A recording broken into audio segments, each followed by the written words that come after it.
What's going on, my digital family? It is Algernon here at Fame Analytics, back at you once again. I appreciate you checking back in with me as we dive into another episode of what I feel is one of the best shows on television.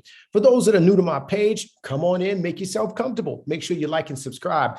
For my family, hugs and pounds as we dissect what we saw and felt with this fourth installment. It was a lot to take in, but it was wonderfully, wonderfully done.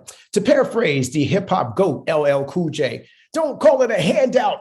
We've been here for years. It was another wild ride in the Atlanta writers' room with this episode. The team gave us the ultimate, what if this happened and how would people react, with an offshoot story that took us away from the normal Atlanta cast that we love. True fans love how the show will take one character on an adventure that has nothing to do with the overall story. Like when Darius met with Teddy Perkins, or when Van went to the Drake theme party and eventually met up with Darius. Coincidence or not? I don't know. We'll talk about it later.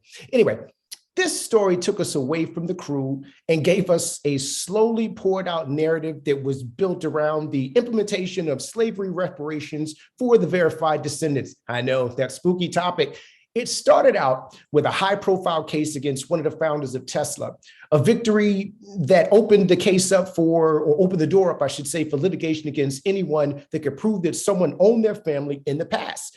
This created a reality where some of our white brothers and sisters were being sued by other people of color for what their ancestors did. I know, spooky concept. The aftermath was hilarious but tense, but also really shed light on the realities of slavery and how that still impacts us today. Now, this is Black surrealism at its purest and most potent form, shedding light on a perspective that's often dismissed as something that happened so long ago.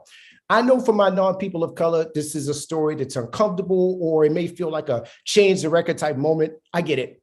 But the point that really needs to be made here is, to us, the impact of what happened to our ancestors is very, very real and can only truly be felt by us.